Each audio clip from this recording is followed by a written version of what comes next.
Hey, happy Friday, everybody. Welcome to Captive Audience. It is July 5th, and it is a holiday. And yes, I decided to still come on here and do the normal Friday. The news doesn't quit. And we're seeing a lot more things about Biden, some of which I'm going to be talking about. But I wanted to start here in Oregon because you remember back in May, there was Portland police vehicles were torched, many of them. And, I don't know if there were arrests related to that. I don't know. And, but it is, okay. Sorry about that. I was trying to post something and got a little message there. But back in May, there was a left leaning group that torched a bunch of cars in Portland. And now it has come up that the price tag for this was protests and vandalism. It could be more than 455,000 cars. And this is also fixing salvaging the cars that they can, and to fix these cars. And what is a shame is that the city is not able to order all the cars all at once. They have a limit that they can do. Imagine that. And they have already reached their limit for this year, and they might not be able to replace the vehicles for another 2 years. I had no idea of this. And there's a lot of things I don't have any idea on, but I was surprised to learn this. I figured, a municipality needs police vehicles, you order what you need, as long as you can afford to pay the bill, of course. But apparently not. And looks like there was at least 15 vehicles that were torched at the city police training facility around 2 o'clock in the morning on Thursday, May 2nd. And I remember seeing this in the news, and I was surprised why these were all at a training facility. This was targeted. And a police department in a city, any police department, they need their vehicles. They need their tools to do the job. You just don't go and drive any old vehicle, right? It doesn't have the equipment. It doesn't have the engine capacity. These are beefier vehicles. And so this is a big price to pay for about 15 vehicles. Some of them, they believe is going to be they'll be able to repair them to the tune of about $20,000. And it's the city of Portland doesn't need that.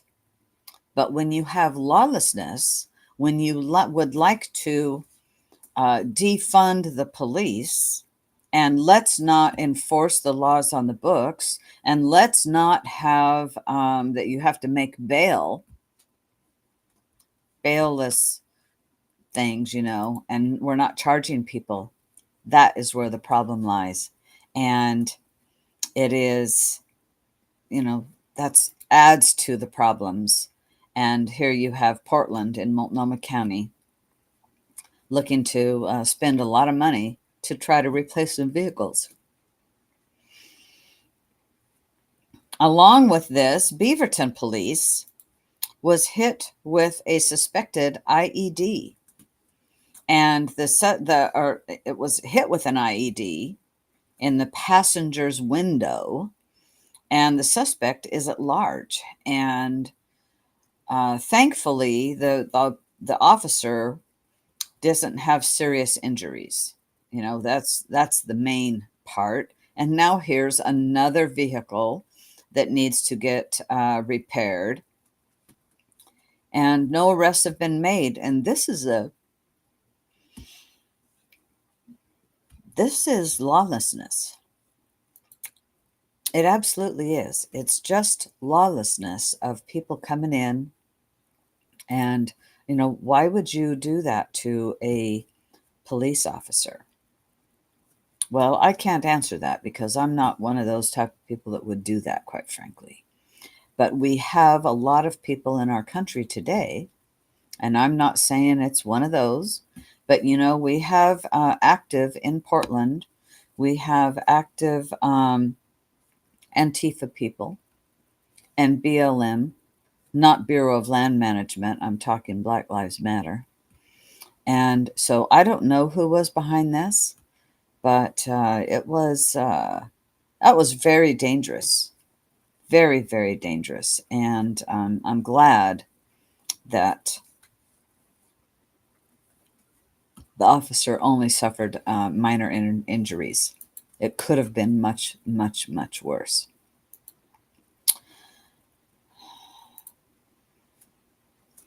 So, a little bit of an update from Senator Bonham on Oregon Catalyst. He wrote about the Second Amendment case update.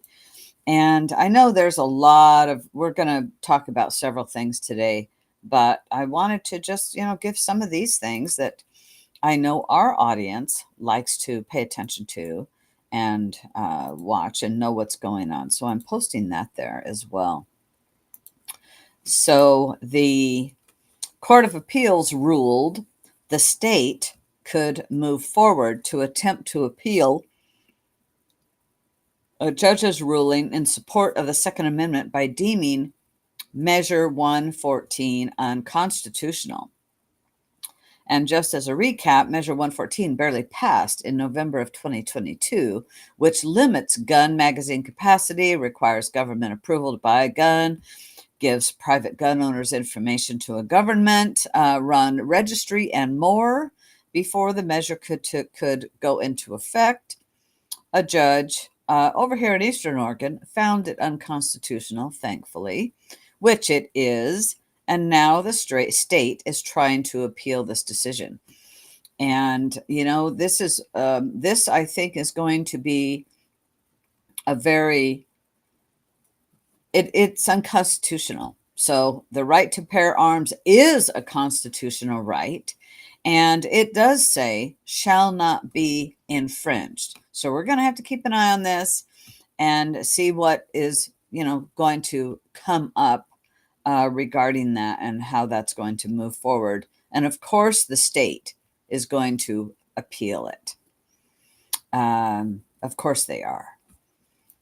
It's our state is upside down, majorly upside down. So much so that a popular social media influencer, the world according to Briggs, 1.2 million subscribers, has said that just put Oregon on the list of 11 fastest dying states, with Oregon coming in at number 6.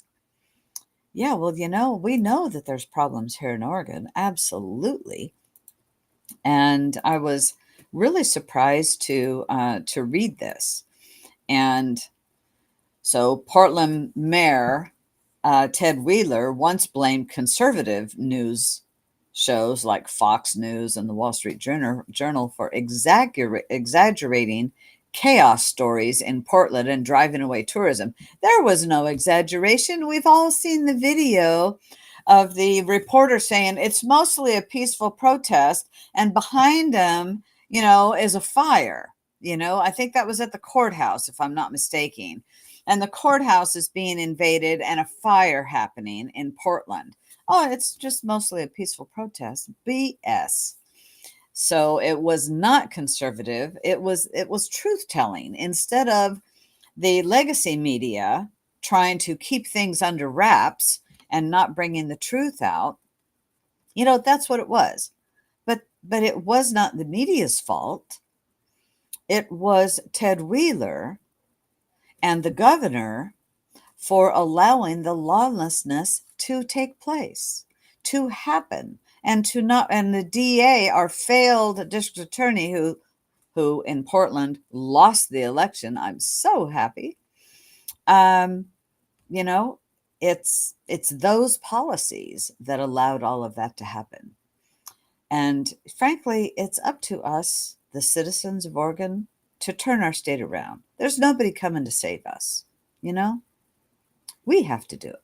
We have to push back. We have to share the truth, and need to be going to city council meetings, county commissioner meetings, and be involved with the engagement, the political engagement in your town, wherever it is, in your town, in our state, so that we can make a difference. Absolutely.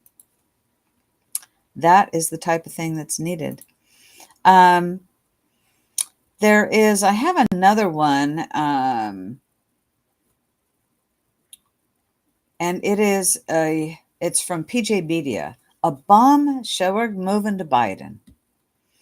A bombshell report reveals a conspiracy to hide Biden's mental decline. You think? Many, many, those that might be called a conspiracy theorist have known about what's going on, and that he is not capable mentally. We've talked about it. Don and I have talked about it. David and I have talked about it. I've talked about it, wondering just who is running our country. And just last Wednesday, right before 4th of July, and I hope everybody had a great 4th of July. I know I did. Beautiful, beautiful day. It's Biden's decline is nothing new, but now the legacy media, the left media, the propaganda machine here in America is openly talking about it. And so it's hilarious. Matt Margolis talks in PJ Media, wrote this story with the headline, Bombshell Report Reveals Conspiracy to Hide Biden's Mental Decline. You can look at him and you see the eyes are open and nobody's home. Or you get to see the angry Biden, and it's, if he's not on a teleprompter, even if he is on a teleprompter, he still gaffes. He still gets lost, or he reads things he's not supposed to read. Say that again. Repeat that sentence. It's too funny. It's so dang sad, though. Yes, I almost said another word. It is so darn sad that there are people in our country that think this is okay. To have a shadow government propping up somebody to be in our president in name only, essentially, because that's what's going on. I have believed that's what's been going on since he got elected. And even by Obama's own mouth, he said, the ultimate thing would be if I could just be in the back room and someone else there with the earbud in, and it's describing probably what has been going on. Do I have proof? No. But I think the proof is in the pudding, and the proof is in what we've been seeing, seeing with our own eyes and hearing with our own ears the failure of Joe Biden. And it's not okay. So right now, it seems to be that the Democrats are imploding. We'll see how this shakes out. Are they going to ignore the will of the people and let the largest donors decide who will be the nominee?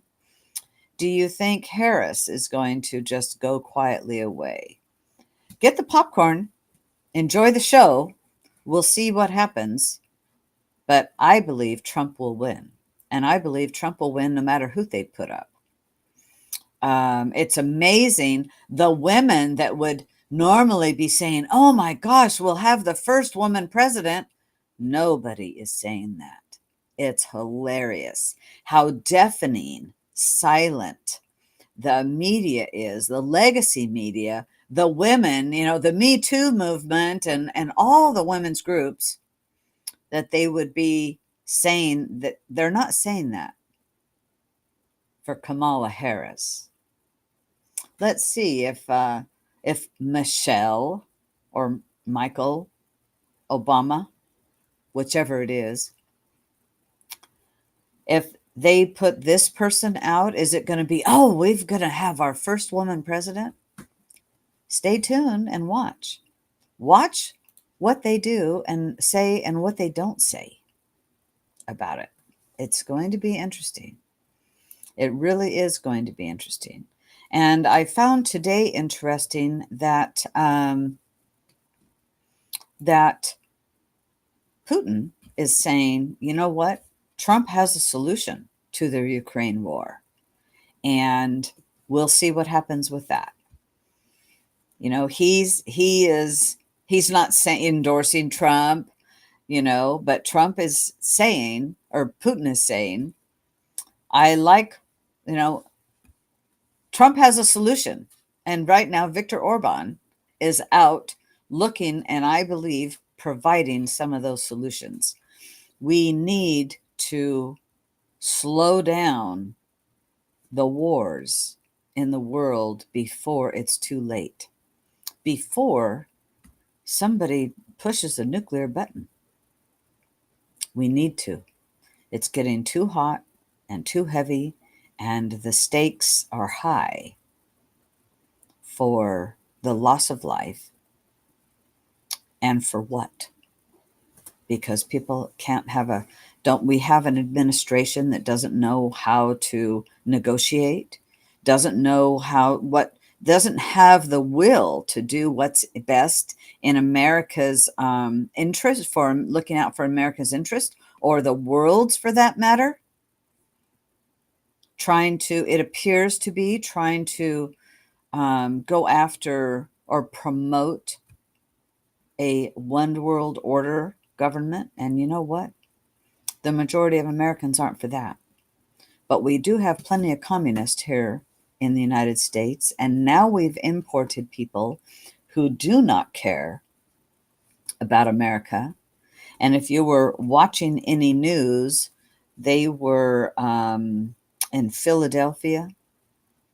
They were burning the American flag. A bunch of pro-Palestine people were burning the American flag on the 4th of July and waving a Palestinian flag.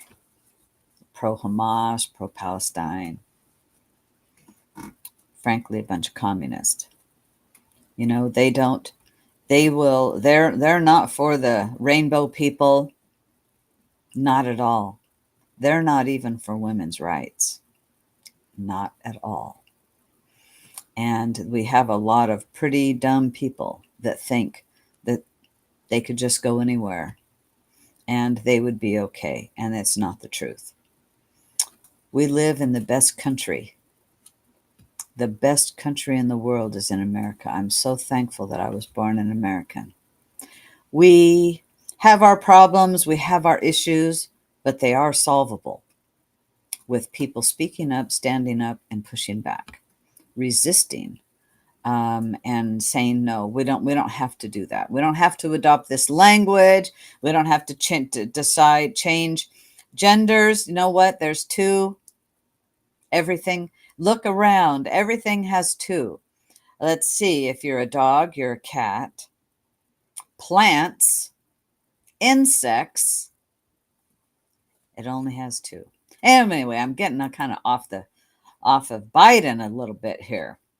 Something else that jumped up at me today was that the June jobs report shows the U.S. is close to recession. So buckle up. The economy is not getting better, so much so that unemployment reaches a 2.5-year high, And it is looking like interest rates might even be raised. I was really surprised to read that. So the federal, let's see, there's it's 4% or 4.1%, and our economy is not doing very, very good at all. In fact, things are shrinking. And even though they say, well, we've created more jobs, well, but unemployment is on the rise. And I read another story. I don't have it here, but I did read another story that, well, let me look. Maybe I do. No, I don't.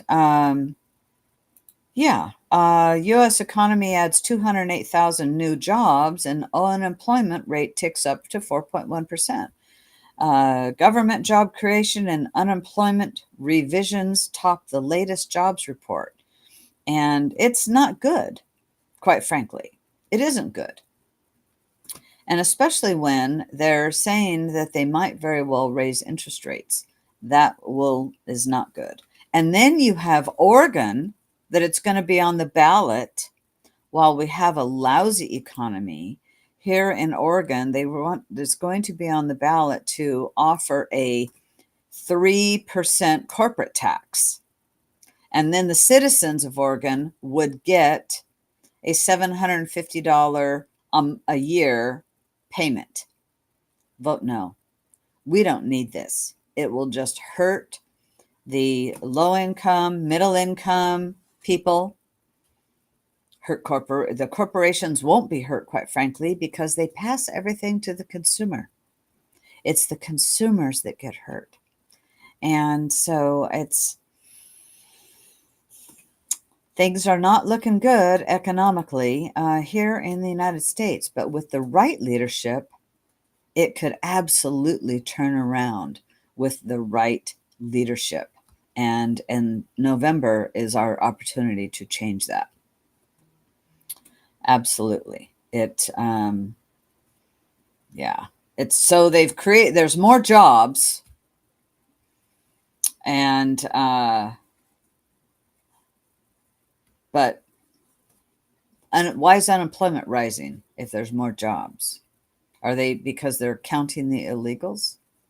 Because I read a story that there's a lot of illegals getting jobs more than us native-born Americans. Stay tuned. Look around. It's not good. And with us going closer to a recession is not good. It should be that they would cut the interest rates. But we'll see what happens. There's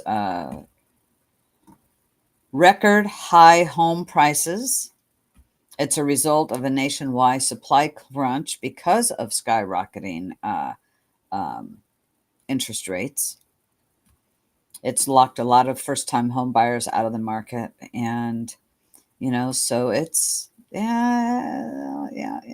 It's not good. It's not good.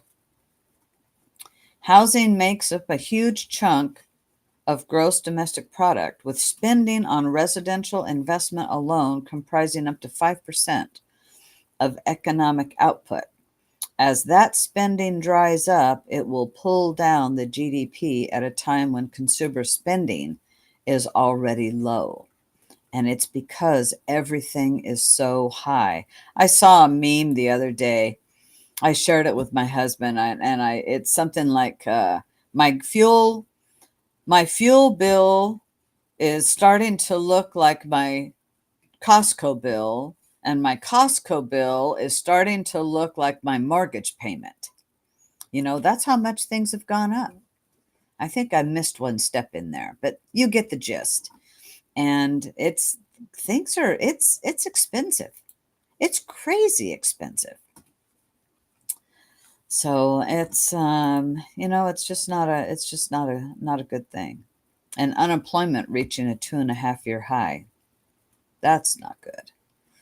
Oh, it's old Bidenomics at work, don't you know? Bidenomics at work.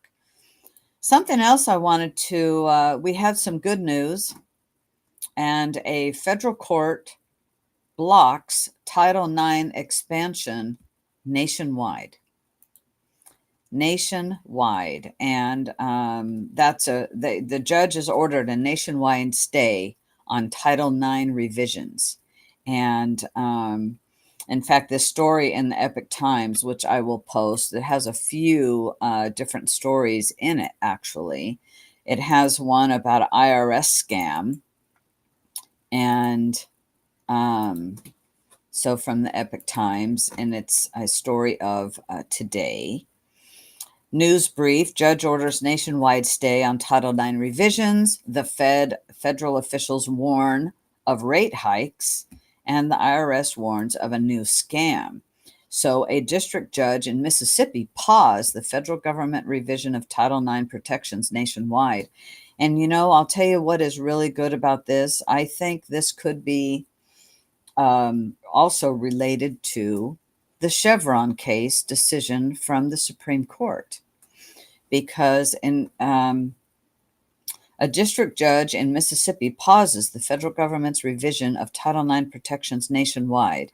The Supreme Court rejects a challenge to a federal agency that sets workplace rules, and the Fed may not be done raising interest rates. So I do believe this is about the Chevron case, that a federal agency has to stay in its lane, okay, because it was legislators that made up Title IX, and that's what stands, is Title IX. So you have to go to a courtroom, as Don and I were talking on Wednesday.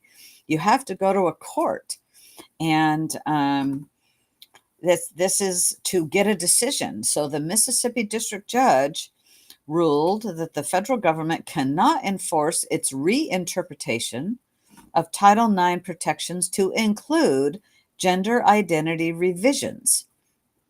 And so it was supposed to expand the law to prohibit discrimination based on the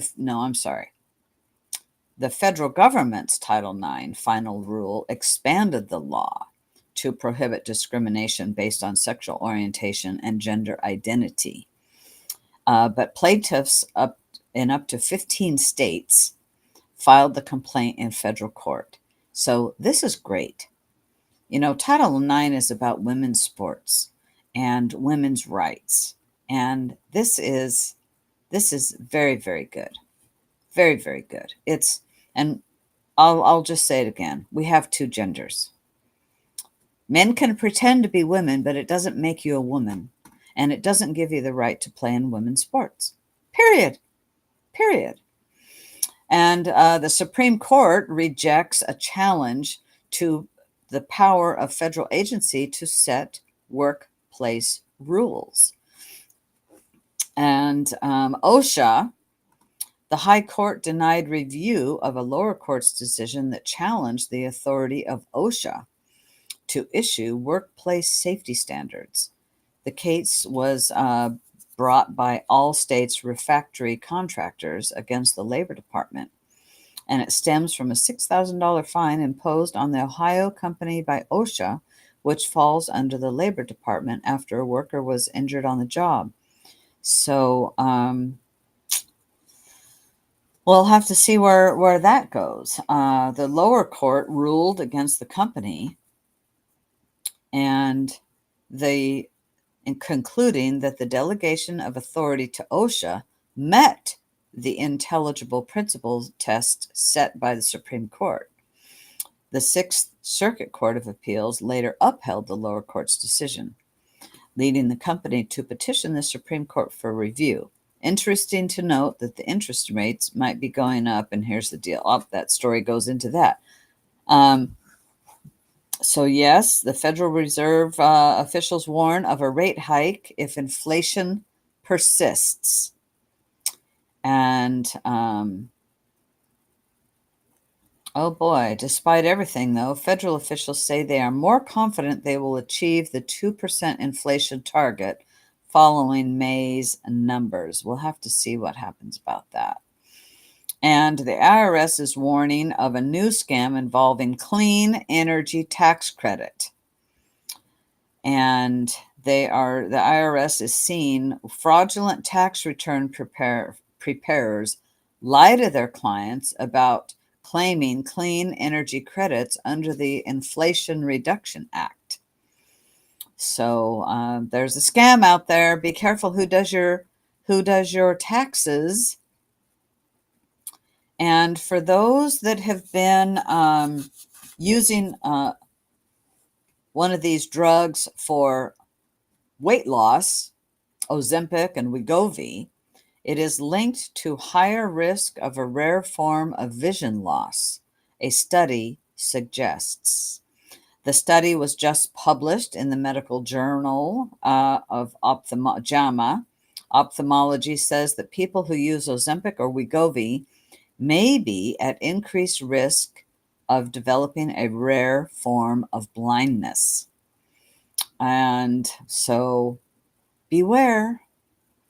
Beware with pharmacology.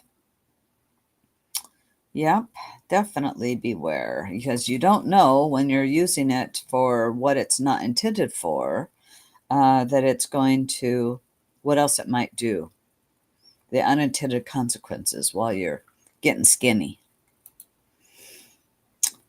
If you didn't know, Trump has challenged Joe to another debate. And I think it would be great. There's already supposed to be a second debate, but not until September 10th. Well, we'll just have to see what happens, right? And by then, one candidate could be permanently holed up behind the taxpayer-funded walls of his sumptuous Delaware beach house. And so Donald Trump, fresh from looking informed, coherent, and presidential in the first debate, wants a rematch before then. And so he has challenged him to a rematch. That will be fun. And it says no holds barred.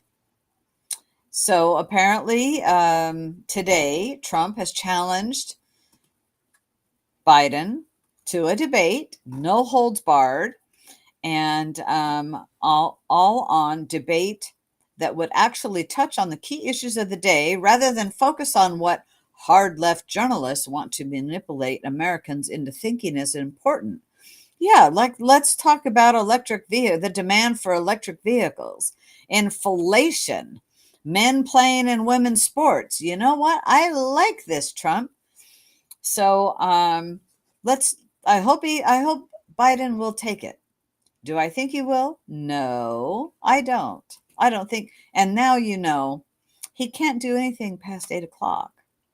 He's got 8 o'clock lid time, apparently. Speaking of an 8 p.m. lid time with Biden, you know, people with advancing Alzheimer's, they have a thing called sundowner. I haven't heard any of the other media talk about it at all, but sundowning. They get anxious, they get nervous, they get fidgety. They're quite busy with their hands. I've witnessed that before with someone, a family member. And so I know what it looks like. And it's amazing that they're saying, well, you know, he has to have more rest and nothing after 8 o'clock at night. We need a president that is available 24/7, 365, 24/7, 365. And I don't believe that we have that right now. So I hope he does. I hope Biden does. I'm not holding my breath because I don't think that he will, but I hope he does. That will be a very good one to watch. I wanted to bring up, you know, I recently went to an event with Judicial Watch, and Judicial Watch is a very good group that is getting so many things done. And I'm going to post a Judicial Watch press room, the latest press releases here in the comments.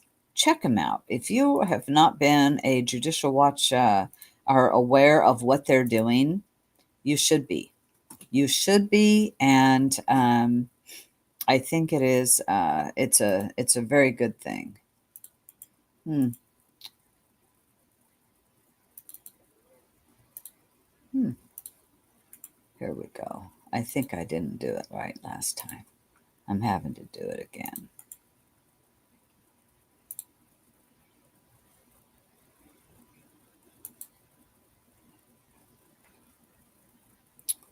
No, it's not. It's interesting. That's interesting. So, I would go to Judicial Watch and check them out.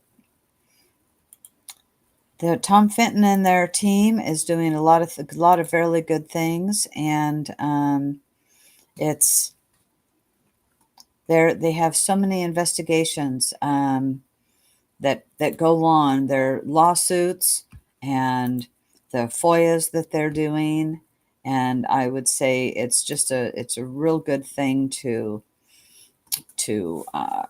pay attention to. Also, there's Tom Fenton has written a new book, and it's The Rights and Freedoms in Peril. Announces publication of Rights and Freedoms in Peril, an investigative report on the left's attack on America. And it is President Tom Fenton's fourth book, and I highly recommend that. I really do.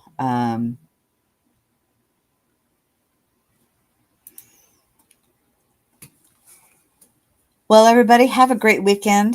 It is our 4th of July. Well, this weekend is, 4th was yesterday. Today's the 5th, but a lot of people are having holiday.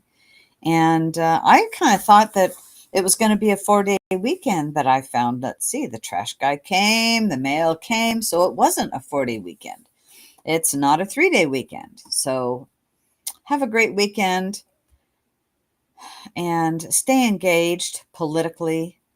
Stay, hug your loved ones. I just found out today that a friend of mine has just lost her husband very, very, very, very recently. And I'm not talking about David, who was my co-host for Fridays.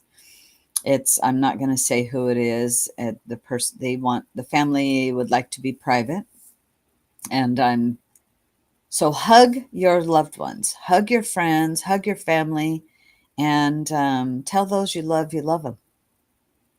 It means something, because you don't know. None of us know when we're going to be called home. Have a great weekend. Have fun. Get out in the sunshine. Unplug from your phone and social media. Do it.